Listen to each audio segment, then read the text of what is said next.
અમને ક્યાં જોવા મળે?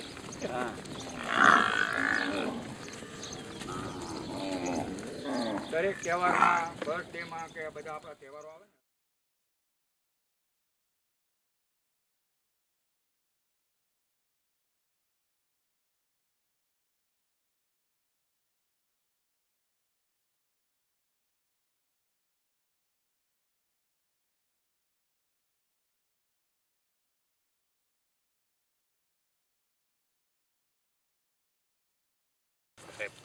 જ્યારે આપણા રાજાઓ હતા ત્યારે એમને ગુરુઓ હતા.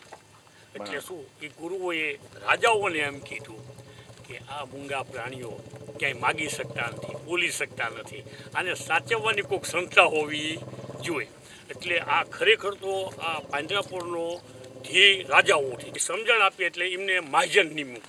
મહાજનને આ વ્યવસ્થા સોંપી. એ લોકોએ રાજાઓ જે લોકો જે શહેરમાં રાજાઓ બધાએ પાંજરાપોળને સારી રીતે મદદ કરી છે. આ તમે એમ કે આવું મકાન ઊભું કરો, આ ઢોરને લઈ જમીન આપી, સાચું એટલી જમીન. રાજના તો યોગ એમની પાસે તો સત્તા હોય એટલી તો ગમે એટલું આપી ઢોરોને સાચવો. એ શું એમના ગુરુઓ હતા, એમને જ્ઞાન આપ્યું. ગુરુના હિસાબે એમને મહાજન નિમ્યું અને મહાજન નિમી અને આ સંસ્થાઓ ચાલુ થઈ. પછી આ સંસ્થાઓ જેમ જેમ એનો સમય જતો ગયો એમ આપણા ગુરુ મહારાજ જુઓ, હિન્દુના ગુરુમાં જુઓ, સ્વામિનારાયણ મંદિરના મહંતો બધાએ આમાં જીવદયામાં રસ લે છે. ઓલ બધા જ ધર્મના માણસો આમાં રસ લે છે. નોટ જૈન, જીવદયાનું કામ છે. નોટ જૈન, વધારે લે એટલું, બધા લે, બધા જૈનો થોડું વધારે લે, વધારે. એટલે શું, એટલે બધાના હિસાબે આ પાંજરાપોળ બધે જ આપણે અહીં ધાંગધ્રામાં ચાલે છે, સુરેન્દ્રનગર ચાલે છે, આપણે લીંબડી ચાલે છે. આપણા દેશી રાજ્યોના બધા છે, વાંકાનેરમાં છે, મોરબીમાં છે, રાજકોટમાં છે, બધે છે. ત્યાં રજવાડાઓ હતા ને ત્યાં બધી જ પાંજરાપોળો છે.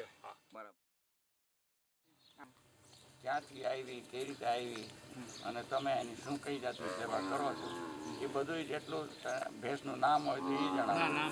ના પણ છતાં ક્યાંથી આવી અને તમે કેવી રીતે આવી? એટલે આ ભેંસ તારીખ 14/7/2006 ના રોજ ભારત ગામથી આવી છે.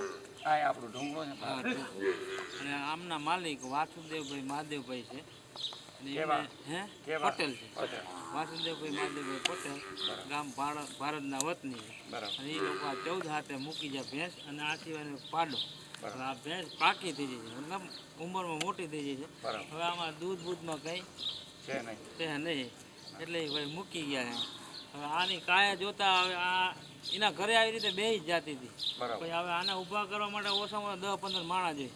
અમે ટ્રાય કરી પણ ઊભી નથી. હવે આને પડખું ફેરાય ને અમે 6 જણા આમ પડખું ફેરવે. ઓલા પડખે હતી, આ પડખું આમ ફેરાય ને એટલે એક પડખે રહે ને એટલે નીચે ભાઠું પડી જાય. બરાબર. એટલે આ ભાઠું પડ્યું ને એનો આપણે ગેમેક્સિન પાવડર લગાડ્યો છે. એટલે આ ધોરું છે. હા, એ પાવડર છે, ગેમેક્સિન દવા છે. દવા એટલે કોઈ જીવાત કે માખી એને કોઈ અર્થિંગ મૂકીને જીવાત પેદા ન થાય એ માટે આપણે પાવડર લગાડ્યો. હવે આ ઊભી જ થવાની નથી, આને પડખા જ ફેરવવા પડે. બરાબર. કદાચ એની જ્યાં સુધી આવડતા હશે ત્યાં સુધી રહેશે, બાકી તો છૂટી જાય. વરસાદ આવશે તો તમે કઈ વરસાદ માટે એની જોગવાઈ કરવી એના માટે કંઈક પ્લાસ્ટિક તો હે ને આમ શેડમાં લઈ લેશું. બરાબર. ઓલા બીજા અમારા માણસોને બોલાવીને અંદર શેડમાં લઈ લે. એના ચહેરા ઉપરથી વૃદ્ધતા બતાય. આંખે જો, આંખ ઉપર છે, ખ્યાલ આવે.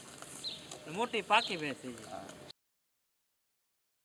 આપે પેલા આપ કહેજો પછી આપ કહેજો જયંતિભાઈ કે આપ આમાં ઉતરા કઈ રીતે આ સેવામાં સમજાવું. એક તો જાણે અમે પોતે જૈન કુળમાં જન્મેલા છીએ. બરાબર. અમારા માતા પિતા ખૂબ જ શ્રદ્ધાળુ જૈન અને ખૂબ જ જીવદયા અને માનનારા. નાનામાં નાનો કીડી મકોડો હોય ને તો એને મરવાનું કામ જોઈને ચાલે કે આ મરવાનું જોઈએ. અમારામાં એ સંસ્કાર આવી ગયા, દાદાના વખતથી ચાલ્યા આવતા હતા. મારા માતા પિતા ખૂબ જ શ્રદ્ધાળુ અને ખૂબ જ ઊંડે સુધી જૈન ધર્મ ઊંડા ઉતરેલા. અમને આ સંસ્કાર આપ્યા કે ભાઈ આ જીવદયાનું કામ એ આપણું કામ છે. અહિંસા તો અમારી રગે રગમાં અહિંસા અમારી માતા છે. હિંસા એટલે અમારી માતા, તોય આપણે એનો ઉપકાર પૂરો ન પાડી શકીએ. આ મારી જે સમજણ છે બરાબર સમજો કે હવે એ માં છે તો માને તો આપણે પાળવી જોઈએ, રાખવી જોઈએ અને સાચવવી. કેમ કે બહુ વધારે કચરાનો હોય, ખૂંદાણો છે, એના જેવા પરિસ્થિતિ હોય છે. બાકી આ તો બરાબર છે. ઓલા બેન આપણે ઓકે. બહુ સારું. મજા આવશે. ભલે હવે આપણે ઓલી ભેંસભાઈ ભેંસ આપણે આ પોલીસ પેલા તમે કયો તમે કોણ છો? મારું નામ સંજયસિંહ બનુભા ઝાલા છે. હું એનો કર્મચારી. બરાબર. એટલે મારે તો આ બધું ફરજમાં આવે. એટલે 10 દિવસ પહેલા આ વાછરડાને કતલખાને લઈ જતા રામગઢ ગામવાળાએ જાણ કરી પોલીસ ખાતાને, અને પોલીસ ખાતું આવ્યું અને આપણને 9 જીવ આપણને પાંજરા આપણને ફોંપ્યા. 27 પૈકી 18 ઓન ધી સ્પોટ ત્યાં મરણ પામ્યા હતા. બરાબર. અને ગાડીને બધું પોલીસ ખાતાએ કબજે કર્યું. અને આ જીવ આપણે આ પોલીસની કસ્ટડી તરીકે જાય, કેમ કે મુદ્દામાલ તો આપણને જીવ છે. હા. હમણાં પોલીસ ખાતાએ બીજું પકડ્યું તો મુદ્દામાલની રાખવાની જોગવાઈ એમના પાસે હોય. બરાબર. પણ આ જીવને ખાવા જોઈએ, પાણી પીવા જોઈએ, એટલે પાંજરાપોળમાં જ મૂકવા પડે. એટલે એટલે એની માટે અહીં મૂક્યા છે. આ પોલીસ કસ્ટડી. હા, પોલીસ ખાતે. ઠીક ઠીક. અને આ થોડોક